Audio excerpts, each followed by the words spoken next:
This is a painting I made for my brother. He recently went on a trip to Utah and he sent me a bunch of photos. I liked this one, and with his birthday coming up, I thought it would make a nice gift. The problem is, I'm not the best artist, so I turned my 3D printer into a plotter. Then I built an app that turns images into G-code, and that gave me a template to paint on, making painting much easier. To bring it all together, I made this picture frame out of maple with walnut splines. That's a lot of work, so we better get started. Before I could do anything, I needed to make a pen plotter attachment for my 3D printer. I was able to find an STL file for the gantry of my Ender 3. For my 3D modeling, I've been recently using Onshape, and coming from a SolidWorks background, I find the workflow very similar and easy to use. I designed and printed a prototype version which used 4 bolts to hold the pen down. On the back end, the nuts were embedded into the gantry part. While this was a functional design and held the pen tight, it wasn't very user-friendly. To switch out the pen, all 4 screws would need to be loosened. I also ended up slamming the pen into the bed, which caused the original part to break. So in the next version, I wanted to make something more modular. I decided to make the pen holder one piece and the gantry mount another. The pen holder would have a dovetail sticking out to slide into a mating piece on the gantry. I had to play around with the tolerances here to get a snug fit, tight enough to hold the pen fixed, but not too tight to where I can't slide it off by hand. The pen holder is also modular. The inner diameter is pretty wide enough to fit a Sharpie. Most of my use has been with a pen though, and the design still works because these wedges on the sides slide down these channels on the inside, and as the wedge slides in, the pen gets tighter in the holder. So far, it has worked really well, although I did have to experiment with different wedge shapes, so you might have to too. Eventually, I printed everything, including a handful of pen holders, which allow me to quickly swap different pen types in and out. Now, I just needed software to get it to draw stuff. While I was designing and printing, I was also looking into what software to use for this. One of my criteria was it had to be free, so that immediately eliminated some of the popular choices. I found a few projects like an extension for Inkscape, which generates G-code from the image, but it wasn't working for me, and I realized the project was 8 years old. And the other common option was 6 years old. And while age alone doesn't mean it's going to be bad, it was a red flag. And at the same time, I was starting to get ideas on features I would want from the software that I knew would not be in these. So I turned to AI. I can hear the groan or the click away from the video now, but the truth is this is the perfect application for AI. It is helping me fill a knowledge gap that will allow me to create art and create a tool that will allow anyone with a 3D printer to also create art.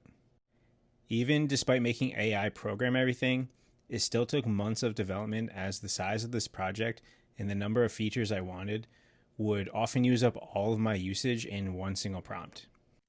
Another constraint I had was this had to be coded in HTML so I can run it off of a website and the user doesn't have to download anything. I provided the final version for free at my website builtbyjohn.org.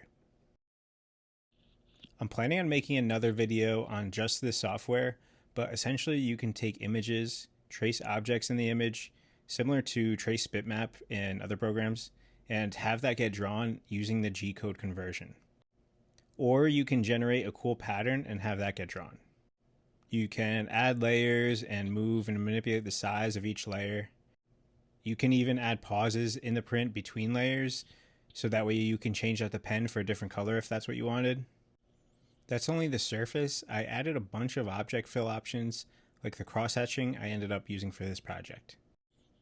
I'm not going to go into more detail now, but feel free to try it out yourself and comment any suggestions or bugs you might run into.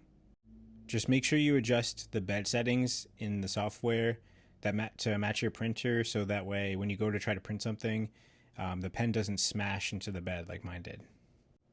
It did take a lot of trial and error to get this right, and I drew a lot of cool things in the process. For this painting, I used relatively cheap watercolor paper and also a watercolor pen. I experimented with a few different pens, with the watercolor, but most of them cause the ink to bleed. And that's one of the key reasons this project can't be done with a normal printer. I did have to manually adjust the bed leveling mid-print because the pen pressure was too light at some points, and adding a bed leveling system would be a major upgrade to this. All in all though, I think it came out great and really shapes the major elements and shadows of the image, which should make painting easier. I did do a practice version of this before I painted this version, but I didn't record that. I've been practicing watercolor painting for a few years, but pick it up on and off.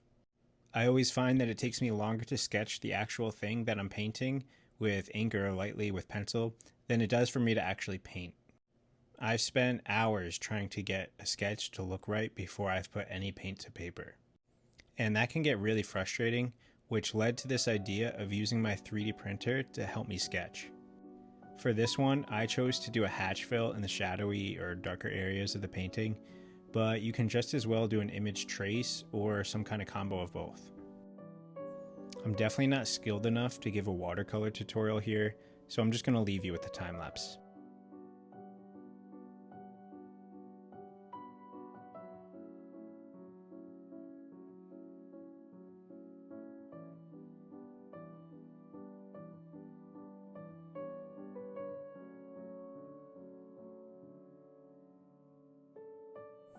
I definitely find painting people and silhouettes the hardest, and this time was no different.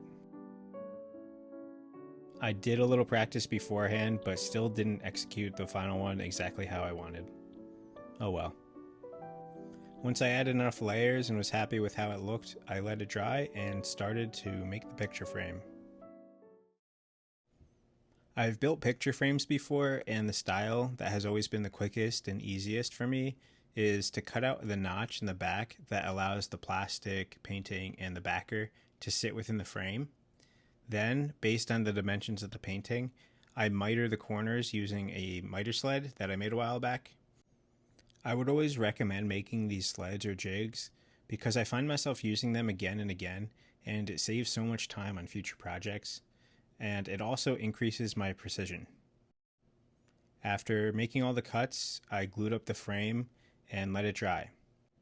Then I came back and cut out the splines for the corners using another jig I made.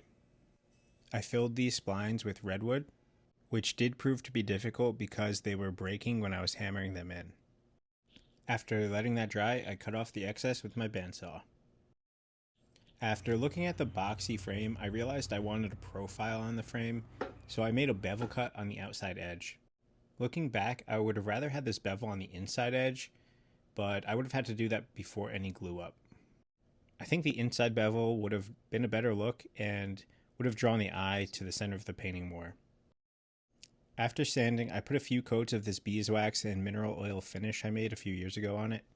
I've used it a couple times for maple cutting boards, so I thought the maple frame would be a nice good fit. All I had left to do was cut down a piece of polycarbonate I had laying around and a thin sheet of plywood to use as the backer. I had to get a little creative with the tabs for holding the backer in, and it doesn't look that great, but it's not meant to be seen anyway. Eventually, I saw my brother and gave him his gift. I hope this helps him remember his trips and remember the people that are waiting back home for him. Overall, this project was really involved. It was pretty hard, but I'm happy with the result, and I'm happy it's over. So if you enjoyed this video or took something away from it, please like and subscribe, and I hope to see you on the next one.